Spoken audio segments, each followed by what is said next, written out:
And yan, we're live now. Ayan, good evening guys.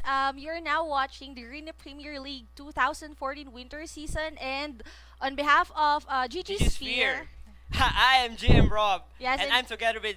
GM Skylar. So, ayun, matutunghayan nating lahat ngayon ang match between Team Mineski together with Saigon the Jokers. Saigon Jokers. And yan.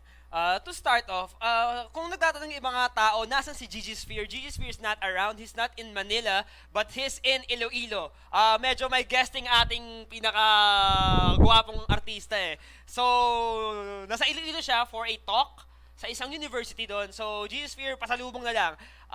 Babalik siya by next week pa. So, for the meantime, ako muna at saka si GM Skylar ang maghahatid sa inyo ng mga laban Bali-balita, this exactly. week ng Team Mineski. Yeah, so GM Rob, let's talk about the previous matches from, by Team Mineski and together with other teams. So, start natin dun sa, bali ito yung second match ng Mineski against Saigon Jokers, Yes, right? kumbaga ito yung pagtatapat nila ulit after nung first defeat ng SAJ nung nakaraang laban.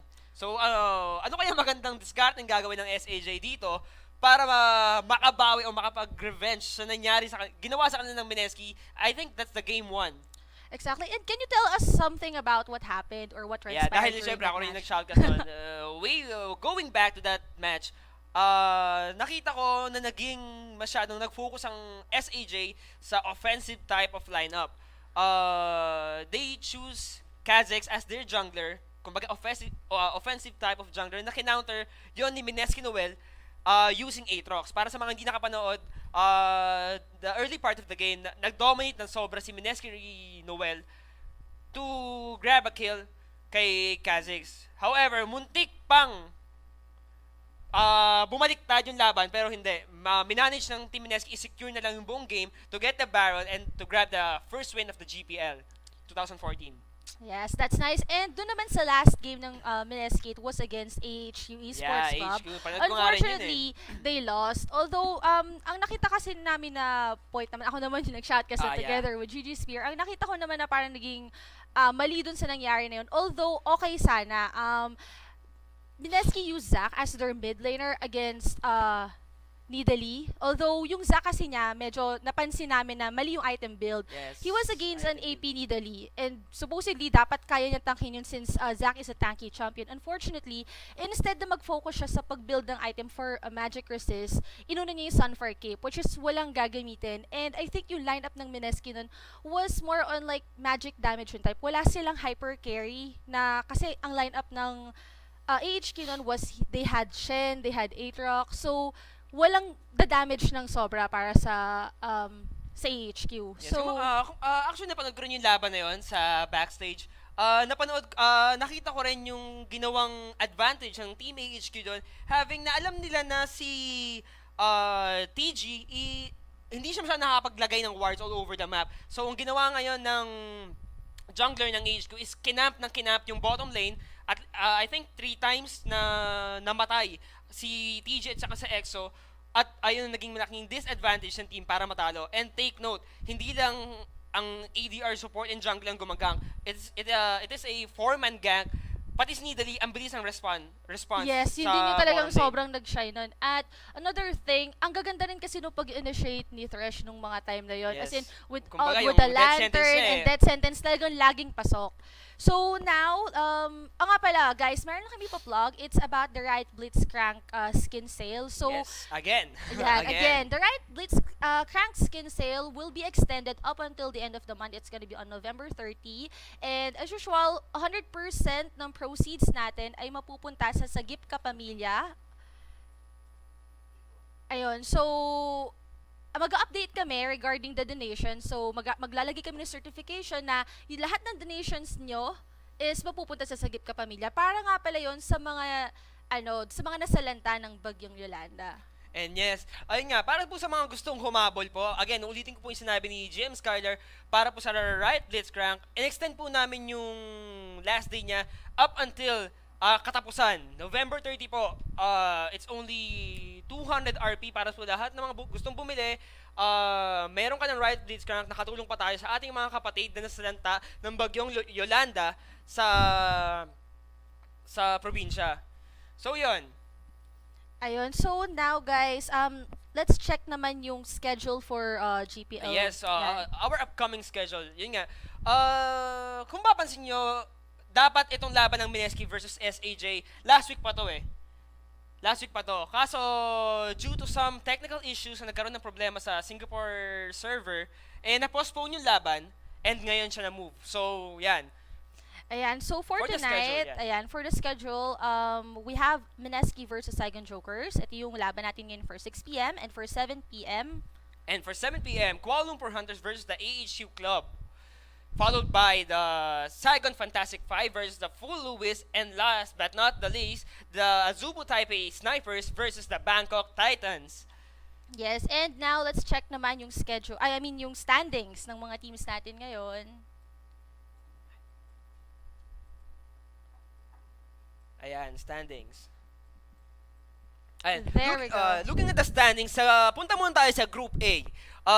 Naghahabulan sa first spot ang Azubu Taipei Assassins and AHQ Esports Club, having 5 wins and 1 loss for both teams. So, parehas, kung para sa mga hindi po nakakaalam, ang Azubu Taipei Assassins at saka ang AHQ Esports Club ay parehas taga-Taiwan. And yan, nag-aagawan sila ng Corona sa unang spot, to be followed by the second team, ang Kuala Lumpur Hunters, having the 4 wins, 2 loss sa series nila. And syempre, our very own team, Mineski, for the third placer, 2 wins and 3 loss. And ito ba, syempre, ang Saigon Jokers, 2 wins and 4 loss. Magkasunod lang sila ng Team Mineski. And syempre, medyo nakakalungkot isipin, ang Team Infinite having 0 wins and 7 loss. Lahat ng nakatapat nila, medyo hindi sila pinalad para manalo. Yes, and for Group B naman, kung sa Group A nag-aagawan sa first spot ang Azubu Taipei Assassins at ang AHQ Esports Club. For Group B, we have Azubu Taipei Snipers and Hong Kong Attitude. Pareho rin sila ng score. We have both have 5 wins and 1 loss. Nagiging mahigpit ang labanan natin dito sa mga Full laban Lewis, natin. same as Kuala Lumpur Hunters, they got 4-2. And for Singapore Sentinels, 3-3. For Bangkok Titans, they have 1-5. And for Saigon Fantastic 5 or S5, we have 0-6. Medyo, ano pa ko kasi dito, medyo kakaiba eh. Since, tulad nung sinabi ko last time, nagulat ako dahil, una, dumami yung kasali ngayon sa GPL. At We have Group A and Group B. yeah, nagkaroon tayo ng dalawang group. Aside doon, yung mga dating talagang laging nasa top, nag-iiba yung mga score. So talagang pabago na pabago at marami din talagang nag-i-improve dun sa game natin. Siyempre, hindi lang yung GM Skylar. Kung papansin mo, all of the teams na, for example, sa mga teams na familiar tayo, yun na lang, mga teams na bagong salta dito sa GPL natin, marami silang lineup na nakahanda, marami silang mga roasters, mga panggulat, or exchanging of roles. Nakita natin yan sa Team Mineski. Kung papansin nyo in the past few 5 games nila, hindi pa tayo nakakita ng consistency lineup. Like, every game, may mga naglalaro, may mga players na bagong pinapasok. Minsan nandyan si Yume, minsan si Sed for the mid, TG or Noel for the support. So hindi pa natin alam kung anong recipe ng magiging team play nila. So ngayon, hindi natin masasabi kung anong maging discard ng lineup nila. Ayan, punta naman tayo sa discussion ng mga members ng Mineski. Profiles. Ayan, profiling muna tayo. Ayan, for the top lane, Mineski Seppi, mid, Mineski Yume, AD carry, Mineski Exo, support, Mineski TG, another mid laner, Mineski Sed, top lane, Mineski Snoy, and one and only jungle na si Mineski Noel. Ayan, pag-usapan muna natin si Mineski Seppi. GM Skylar, explain mo na sa kanila kung ano yung naging performance or ni Mineski Seppi sa bawat laro na nilaro niya sa GPL. Ayun, so kitang-kita nyo naman yung stats ng players natin ngayon. Pero tonight, we're gonna see Exos, Noy, Sed, Noel, and TG play. So, si Sed ang magbe-mid lane para sa kanila ngayon. With Seppi's KDA ratio, he's got 1.63. For Yume, he's got 3. Exo has got 2.25 and TG has 1.46. Sed has 2.18 and si Snow, yung magiging top laner natin for tonight, has 4.2 and Mineski Noel has 2.93. Ayan, para po sa mga hindi nakakaalam, yung sasabi kong consistency lineup, kung mapapansin in the past few games, unang mga laban ng Team Mineski, inuuna na nilang palaruin si Seppi, then after that, yung mga huling laban nila, na si Snoy na yung naglalaro. As well as the mid laner, yung mga first few games ng Team Mineski, na si Seth ang naging mid laner, pero nung nakaraang game nila, last two games pala nila, Mineski Yume played and he uses Fizz, and they grab the win. So hindi natin alam kung anong adjustments na naman ang gagawin nila or mag-stick sila sa lineup nila like nung ginawa nila last time kalaban ng AHQ, having TG and EXO bot, Noel jungle, Snowy top, and Seth as mid laner. Yes. And yes, punta naman tayo sa Singapore Sentinels. SAJ. SAJ, I'm so sorry. Sorry. I'm so sorry. Kasi parehas may S eh. Ayan. Okay. Ito yung mga rosters ng SAJ. Support, SAJ Juni, AD Carry, SAJ Archie. Ito yung mga legendary na eh. Malatagal na to eh, since season 1 pa eh. Top, SAJ QTV. Mid, SAJ Nixwar. And another AD Carry, SAJ Minas. Mid laner again, SAJ Optimus, and of course, their jungle, SAJ Safety. Pero ngayong gabi, ang makikita natin na maglalaro or yung current lineup nila is it's gonna be Junie, Optimus, Safety, Archie, and QTV. So, medyo kakaiba to kasi wala si Nixwater. Yes. And Yun it's nga gonna be the first time na hindi ko makikita si Nixwater. Kahit ako nagtaka rin ako eh.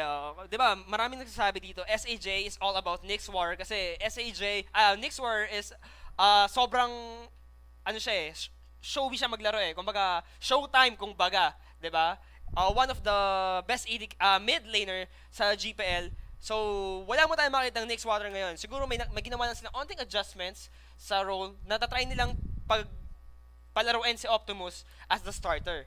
Yes, it's gonna be the first time that I'm gonna be seeing Optimus play. So, I'm quite curious kung anong klaseng play style ba meron to si Optimus. Is he an aggressive type or play safe ba siya or he's gonna use something na kakaiba or a champion na kakaiba. So we'll see about that later. So And syempre for the Mineski naman, EXO, Sed, Noel, and the same lineup last week. Ganun pa rin maglaro. And yes, we're about to start the game, and yeah, we're in the banning phase of the game. Again, para po sa mga kadarating lang, you are watching the GPL 2014 winter season. The battle, the first game for tonight, the battle between the Team Mineski versus the Saigon Jokers. ayun. So guys, ayan, just a heads up lang. Ayan. So again, just a heads up lang. May penalty kasi yung Team Mineski for today. So -1 yung ban nila. Means dalawang champion lang yung pwede nilang iban ngayon. So they really need to think of something na kumbaga mape-prevent. Kumbaga kasi napaka-importanteng bagay ng banning phase natin eh. Kumbaga ito yung time na Para ma-counter. na-counter mo na agad yung kung ano ginagamit yung ng kalap. kumbaga best pick ng kalane mo, yun agad pipiliin mo. Since they only got 2 bans, kumbaga yung pinaka-crucial na as much as possible.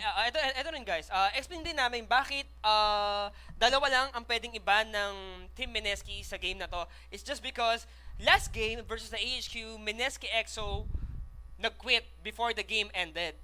So, bawal po yun. Penalty po yun. Kumbaga, for some reason, ayun yung pinaka-reason niya bakit dalawa lang yung ibaba ng Mineski for tonight. Ayan. And now, at mukhang napili nila dito is si Listen and si Jorvan. Dalawang champion na talagang Respect ban for safety. exactly. And ito yung mga champion na talagang bigla ka na lang papasukin, bigla na lang mag-initiate, they can come out of nowhere. So, tingnan natin kung bakit ito mamaya yung decision ng Mineski kung ba't si Listen at si Jarvan yung kanilang first ban. And with SAJ, they have Nidalee, Renekton, and Elise. Siyempre yun. Nidalee, Renekton, and Elise, alam naman natin na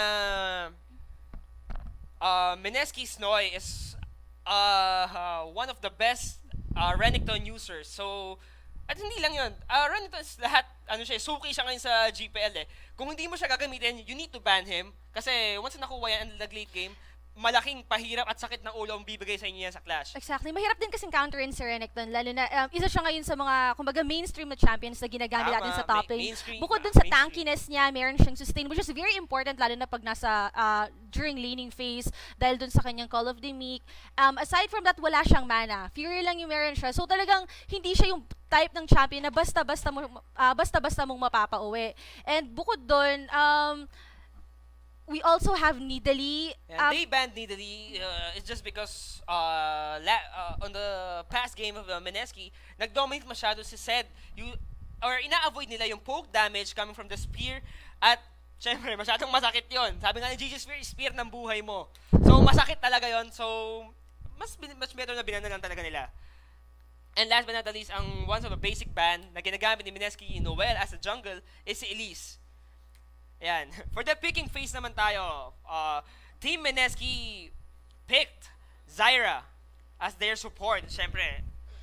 Zyra, I like Zyra as support, GM Rob, kasi, kumbaga, kung iso-zone mo lang din naman yung kalane mo, Zyra is really a good champion for that.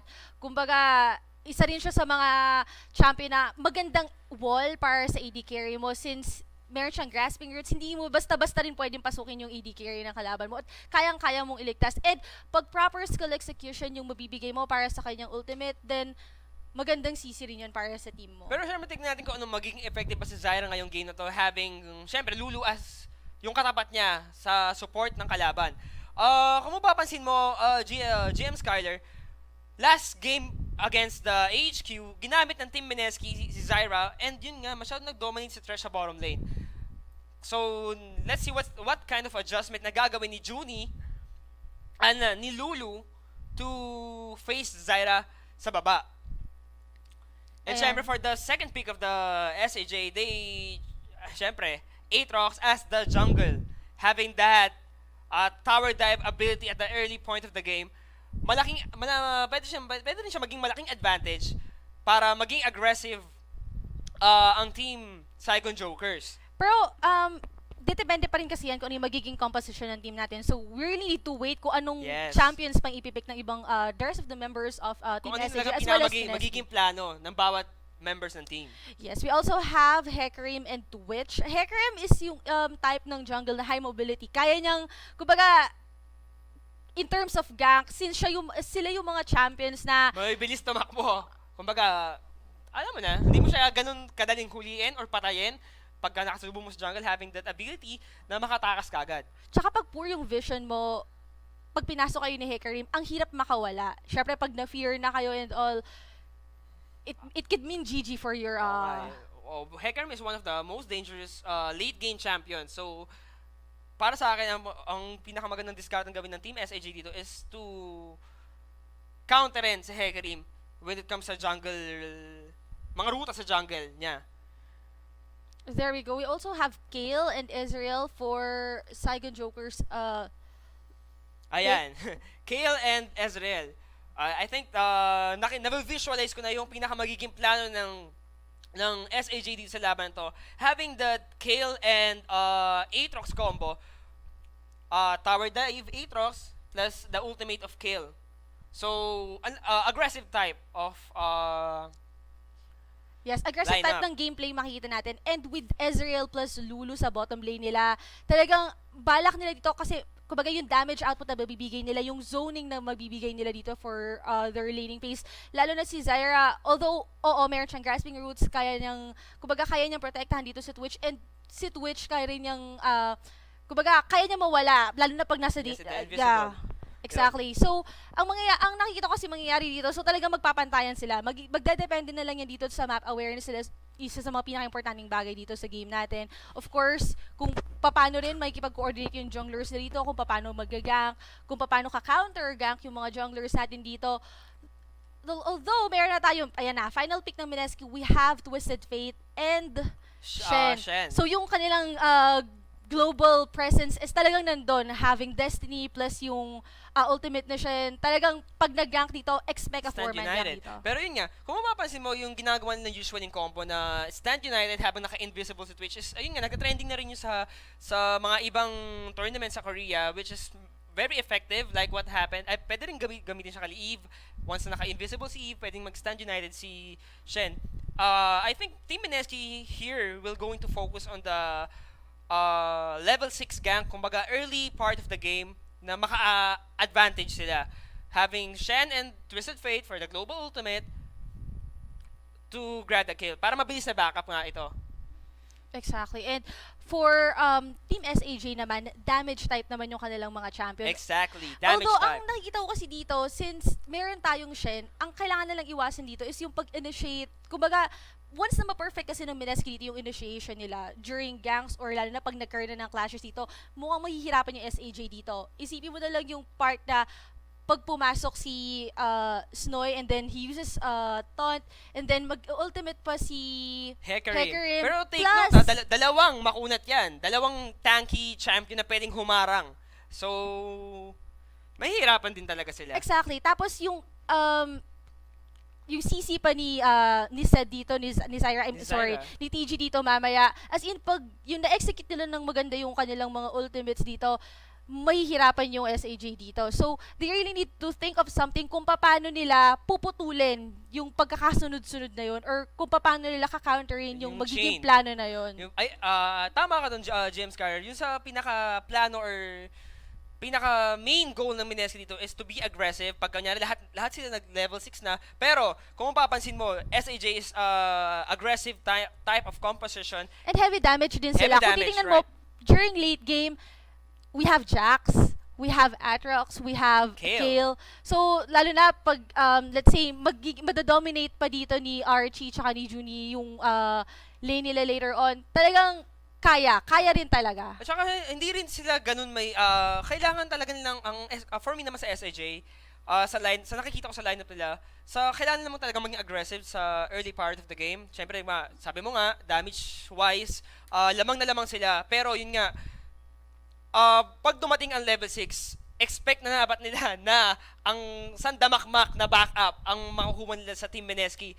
Once they're trying to gank the mid, there's Shen, Hecarim, so aggressive type, may pang-counter. Kumbaga magandang bakbakan to dito sa game na to. I think kailangan din nila dito ng magandang disengage. Kumbaga, yung ano na lang kumbaga instinct na lang Kumbaga pag alam na nila na, okay, eto na yung time wherein pwedeng-pwede nang gumank dito si Sed, pwedeng bumack up si Snoy. Kumbaga dapat maramdaman nila. And nakita ko kasi dun sa previous game ng Mineski, medyo kinapos sila sa vision dito sa mapa. Sobrang hawak na hawak ng AHQ noon. Sobrang hawak na hawak ng AHQ noon yung Map control. yeah, sobra. So, naging problema yun para sa Mineski kasi hindi na rin sila makapag-farm sa jungle. Wala rin sila nakuhang objectives. So, yun yung naging downfall nila nung time na yun. So, I hope this time... At saka kailangan dapat maging magaling at saka maging wise si Noel sa papunta niya or pag-gank niya sa bawat lane. Kasi napansin ko last time sa game nila, nahirapan siyang gumank sa bawat lanes dahil masyadong warded yung paligid, so hindi siya makapasok either sa gilid or sa at the back. Ayun yung naging malaking disadvantage ng Team Mineski, masyadong nawala ng presence si Noel sa ganking abilities niya. Pero kung mapapansin mo, GM Skylar, something new that just like what I said before, kanina pa niya, na may bago na namang panggulat ang Team Mineski, having Mineski Exosen as their mid laner. Tama ba ito? At TG as their ADR. So, hindi ko na alam ang ginagawa ng Team Mineski ngayon. So, tignan natin kung anong magiging kakalabasan ng bagong lineup ngayon ng Team Mineski. Yan, again, you're watching the Garena Premier League Winter Season 2014. The first game for tonight, Mineski versus the Saigon Jokers. At Ano on mo behalf na- of GG Spear again, I'm GM Skylar. Together I'm And with yes, GM Rob for I'm tonight. GM Rob. Ayan, G Spear, pasalubong namin. He's now in Iloilo.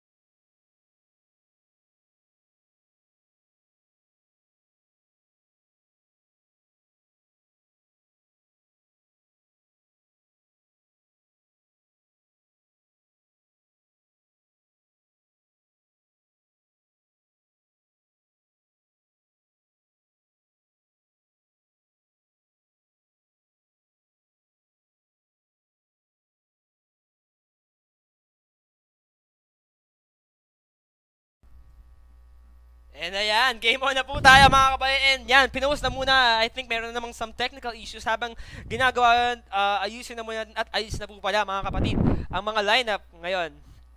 Ayan, GM Skylar, anong masasabi mo sa new edition lineup ng Team Mineski na medyo kakaiba to dahil Mineski Exosen is alam naman natin si EXO ay kilalang kilala as the one of the best AD carries here in the GPL. Pero ngayon, he preferred to get the role of the mid laner or AP carry ng team. Yes, actually, sobrang surprised ako nung Ako rin eh. palit-palit sila Oo doon. nga eh. So, hindi ko expected na magme-mid ngayon si EXO. Pero, I think naman, GM Rob, carry pa rin naman kasi yung role Oo niya. naman, of Although, course. ang Exosen yun difference, eh. EXO yan eh. ang difference lang kasi dyan is, this time wala siyang support. Wala siyang Oo, wall, kumbaga, walang mag-feed, I mean, not really feed, pero walang mag-babysit sa kanya sa Babysit lane. and syempre So, walang mag-ward for him. So Exactly. he needs to buy ward for himself. Kailangan niya maging, he needs to be very, very cautious dun sa lane niya. Kailangan niyang mas, ayun. Meron tayo atang technical issues. Ayan, syempre explain ko lang, continue ko lang. Para naman sa map awareness, syempre imbis na syempre as dating AD carry ka, CS lang yung iniintindi mo, focus ka sa CS. Ngayon si Mineski Exosen, he needs to look for the both sides para map awareness kasi baka na naman. And yes, ano ba pagkakataon ito? And agaambahan sila pero wala pa rin nagawa. Ayan. So, safety took a lot of damage coming from Mineski back then. Hindi niya napansin na nandun na rin pala yung Mineski sa tri-bush na yon. Buti na lang nakapag-disengage siya agad, kundi it would be the first blood for this game. Parehas na parehas ang naging ruta ang Team Mineski at saka SAJ doon. So, good job sa Team Mineski para bawasan ng more than half yung buhay ni safety doon. However, hindi pa rin nila na-get yung passive niya. So, I think sa gagawin nila ngayon, magiging defensive type na lang sila dito sa game natin ngayon. Yes, pero kung makikita mo rin, GM Rob, or kung mapapansin mo, both teams have placed wards dun sa jungle ng each team. So, bantay din nila yung mga buff dito kung kailan mag-respond. At malaking bagay ito para pag nag-start yung game, pwede nilang makita kung meron bang mag-i-invade ng jungle nila. So, both teams are very cautious kung meron bang invade na mangyayari or they just have to def. And syempre, kung papansin mo, Mineski was going for the red first. Para syempre, alam niya na nag-put ng ward ang SAJ doon at mahirap na baka manakaw. Mas magandang unahan niya na. And after that, I think, dire-diretso sa blue and siya na bahala kung saan siya pupunta. Hindi ko lang alam kung magiging aggressive siya for the first gank niya dito. Yep, at kung mapapansin mo rin, GM Rob, dapat the bottom lane natin dito for SAJs nasa top lane at si Shen tinapatan nila si Shen dito. Yes. So, hindi natin sure kung ang balak ba nilang gawin dito is early push for the top lane. So, nagkaroon tayo ng switch lanes dito. And for the bottom lane, na dun si Zyra at si Twitch against Jax. Yeah, alam naman natin na si Shen and Jax are both champions na kaya namang tumapat sa 2v1 sa laning. Pero sa pagkakataon ito, hindi ko lang alam kung ano magiging discard dito dahil ang nag-ADR nila is yung dating ng support and yung mid laner nila is yung dating ng AD carry. So, let's see what can Team Mineski surprise. Anong surprise ang papakita nila sa atin ngayon? Yeah, but for QTV and Snoy naman, since dalawang AD carriers that support yung katapat nilang dalawa, they just have to focus muna on how to defend yung first tier turret natin. And then for the early gank, flash in! Pero hindi pa rin unsuccessful. But yun nga, Exosen burned his flash para makasurvive sa gank ni Safety and ni Optimus. At hindi pa rin nila nakuha ang passive ni Safety and by that, kailangan na umuwi ni Safety para mag-regenerate ng kanyang buhay. Baka ayun pa maging mitya ng kanyang buhay para ma-GG siya. Yes. At sa nakikita natin ngayon, nahihirapan both yung parehong top lane natin sa pagde-def ng tower nila. So, magdedepend na lang dito ngayon kung gaano kabilis mababasag yung first tier turret ng mga natin, ng mga Yes. ng carries natin together with the support. Although nakikita ko kasing advantage naman dito kahit paano kay Snoy, since meron naman siyang sustain, kahit hindi ganun kalaki yung sustain niya, mas kaya niya kahit paano na bumawi or mas Yes. kaya niyang patagalin or i-freeze yung lane niya. So freezing the lane is very important at this point. Yes, kung papansin mo, Shen is, meron siyang shield para kahit pa paano pakakompensate ng damage na kayang ibigay ni Archie at ni Junie sa top lane. Pero yun nga, hindi, kung papansin mo, nagiging masyadong aggressive type na. Itong both AD carries natin sa magkabilang grupo, they're trying, paunahan lang ito makabasag ng Torres sa top lane at sa bottom lane. Kaya hindi natin alam kung ano pwedeng maging discard neto. And yan, sa makikita mo ngayon, Well, with same Lulu, thing. support naman din talaga, GM Rob. So, expected na natin na may ganun talagang mangyayari. Lulu is very good at poking. So, ang mangyayari lang dyan, pareho lang sila ni Ezreal. They're just gonna poke Snoy out. So, si Snoy, kahit sabihin natin, na tulad ng sinabi ko kanina, buti na lang kahit paano meron siyang sustain. Pero mahirap pa rin para sa kanya. Since talagang nakafocus lang din si Lulu para paatrasin siya. And the first tier turn is taking a lot of damage. and dahil sa ginagawa na ng 3v1 ang top lane. Ayun nga, tama ang sinabi natin kanina na they're trying to get the first turret of the game para makaresponde kagad sila sa baba. Pero sa pagkakataon yun, Mineski-Noel, bumaba ka na kagad sa top lane. And yes, dive in, coming from safety and first blood for SAJ. Ayun. Mineski-Noel goes down. Yes, I think that was a bad choice for Noel para pumasok or mag-initiate ng isang clash yun. Although meron kayong kasamang Torre, lagi niyong tandaan na si Aatrox naka-up pa rin yung passive niya. Yes. So, kahit sabihin mo na matanggal mo yung passive niya, may first blood pa rin yun. Merong isang kill, may dalawang assist. So, advantage yun. At saka buong buhay niya sa pagkakataon ito, makikita nyo, Neski Sed goes down, 2v1, pero na-manage pa rin ni QTV, pabagsakin si Sed sa bottom lane, having that ignite and leap to grab the kill. Medyo nakakabigla yun dahil hindi mo ina-expect na ganong damage ang kayang ibigay ni QTV and para i-focus ang support na si Sed. Kung papansin mo, nakuha nila kagad ang Torres sa top lane at medyo mahihirapan ang team Mineski dito. Well, GM Rob, Zyra is a very squishy champion. Masyado siyang malambot eh. Exactly. Kumbaga, hindi mo basta-basta rin kasi mabibigyan ng ganun kasakit na damage itong si Jax, knowing na kaya niyang, kumbaga, meron siyang pang-compensate dun sa damage na kayang ibigay sa kanya ni EXO. Kumbaga, eto na lang yun. Kung sino yung mas malambot, dun ka mag-focus. Kung sakali man na mapatay ka ng mapatay ka niya, at least mabawian mo. So parang par lang din. Although meron makukuhang assist dun si Archie, iba pa rin kung kahit paano. And yes, dahil sa nangyaring gano'n, GM Skylar, ayun na yung nagbigay ng signal para sa SAJ to grab the first dragon, and I don't think na Team Mineski magko-contest pa dito dahil kung makikita mo yung positioning nila Mineski, Noel, TG and Sed, masyado silang malalayo para sa first dragon, and for the first dragon, nakuha na ng Team SAJ. Napakagaling discard ang ginagawa ng Team SAJ dito to grab the objectives, getting the top lane as early as they can, and Rekta Dragon. Yep, at dahil doon meron tayo ngayon almost 2k gold advantage in favor of SAJ. Ang mahirap kasi dito, once na kumbaga ma-own mo yung bottom lane dito, lalo na pag nasa baba kayo, nakuha niyo yung bottom lane, ito na yung pinaka parang go signal nyo para kunin yung dragon. And with that, yung medyo lamang na sa objectives rin dito yung SAJ. So Mineski has to do something. They need to find, to find a way para ma-compensate yung gold loss nila. Ay nga pinakamasarap na way, pinakamasarap na pagkakataon. Good job kay SAJ Safety na minamaximize nila masyado ang paggamit kay Thresh sa early part of the game.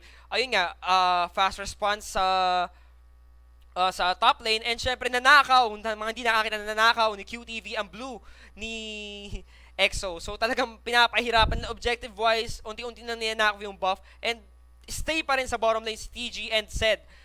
At tinapatan na syempre sila ng both AD carry and support ng SAJ. Yes, so medyo mas mahihirapan pa nga dito ang Mineski. And sa pagkakataon, another dive in! Pero wala pa rin, I think, wala pa rin siya na magagawa dahil sa ginawa nilang yun. Aatrox goes down, pero Mineski Noel talagang kinakabayo. At another ultimate, and I think Optimus will goes down. Ayun. So, So, very yun. nice respond from Mineski's Noy with his ultimate. Although, ang mali kasi dito sa ginawang yun nila Safety at ni Optimus, Nag-overcommit sila yeah, masyado sobrang nag-overcommit sila, pinasok nila kahit nasa Torre. Ang Torre pa naman, mas matagal kanyang tinitira, mas masakit yung damage na makukuha mo. So, Tama. lalo ngayon, hindi pa naka-up yung passive ni Safety dito. So, medyo mali. Hindi nila tinansya yung damage na kaya nilang makuha. And with that, good job for Mineski na nakuha sila ng kill. Ayun. Kung mapapansin mo, itong sa top boxing lang eh. Pero syempre, mas lamang na lamang sa damage na kayang ibigay si Jax kay Sakashan. Pero good job pa rin sa ginawa ni Snoy kanina to back up Mineski Noel to grab the kill sa dalawang members ng SAJ. Sa pagkakataon ito, farming-wise pa rin, TG said, farm lang muna tayo sa bot lane. Yes, although yung minion kills nila is almost pantay lang din. Ang advantage kasi dito, since si Ezreal kasi or si Archie dito, kumbaga papasok pa rin dito na meron siyang kayang iba tong skill. And with Shin, mas kaya niya nang bigyan or mas kaya na nilang mag-poke dito, plus Lulu pa. So, magiging aggressive ng sobra yung magiging play Eh, dito. pagkakataon mo, I think UTV will go down. Another good job. Sabi ko nga sa'yo, napakabilis ng responde. Pag hekarim ka, napakabilis ng movement speed mo. So, we are tied now, 3-3. So, in favor of Team SJ, 1K, I think almost 1K difference. Or more than 1K difference. Yup, and at the moment, going back ulit sa bottom lane natin, nagiging play safe na ngayon itong si TG tsaka si So, they're focused Yeah, sa kasi- farm. Yes, kasi dapat lang naman in a way since And another dive in na naman. Kung papansin mo si Mineski, Razor Exhaust, hindi pa siya gumagank sa other lanes. His focus, nasa farming phase pa rin ng ganyan sa pagkakataon yun. Hindi na patumpik-tumpik pa si Safety to grab gank again. Dahil alam niyang nag-waste na ng flash si EXO sa mid. So, much better na denied na nila para makuha ang mid lane ng second third of the game. yes.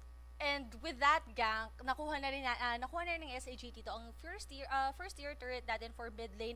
And with that, another May masamang plano ata na naman. Another advantage Dahil walang naman ward. to for SAJ. Unfortunately, dahil na rin doon, kumbaga nakakakita na tayo, everyone is going down for the bottom lane. Yeah, I they're think trying they're to now get aiming the for the first turret. year turrets bottom lane natin. And with Mineski, medyo yung vision lang nila is nandun lang sa tribush. So, hindi na nila sure kung saan pwede manggaling na naman dito si Safety. Ang mahirap kasi dito, GG Spear, once na tinamaan ka GM ng bro. Dark Flight, GM bro, once na tinamaan ka ng Dark Flight dito, mangyayari, kumbaga, knock up ka, wala ka nang magagawa. Yes. And hindi lang yun meron pang kayang ibatong slow si Aatrox para makakuha ng malaking advantage sa pagkuha ng buhay mo. So, kung mapapansin mo, yung 4-man gank na binabalak na sa bottom lane, hindi sila nag-overcommit dahil alam nilang mas okay na kung uuwi sila at bibili sila ng items. So, kung papansin mo, Archie is trying to get one of the core item ni Ezreal, ang Trinity Force. And yun, si TG, continue pa rin sa farming. And syempre, hinaharas na masyado ni Optimus EXO dahil alam nila na medyo unti-unti na nagagap si EXO sa